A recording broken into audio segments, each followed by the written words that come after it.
Understanding the phrase, mark the cards, an English learning guide. Hello, everyone. Welcome to our English learning series. Today, we're going to explore an interesting English phrase, mark the cards. This phrase is not just about playing cards but has a deeper meaning in everyday language. Let's dive in and understand what it truly means.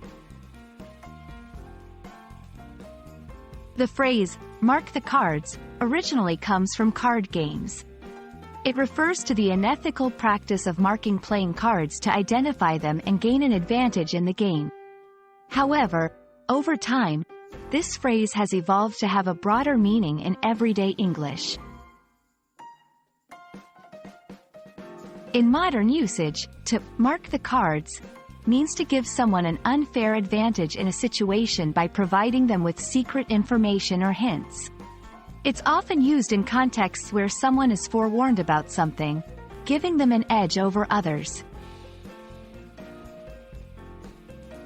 1. In business, the manager marked the cards for his favorite employee by giving him inside information about the upcoming project. 2. In education, before the exam, the teacher was accused of marking the cards by hinting at the topics that would be covered. 3.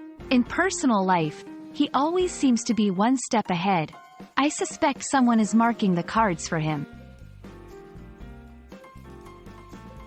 Other phrases with similar meanings include tipping the scales, to unfairly influence a situation, stacking the deck, arranging things to bring about a desired result.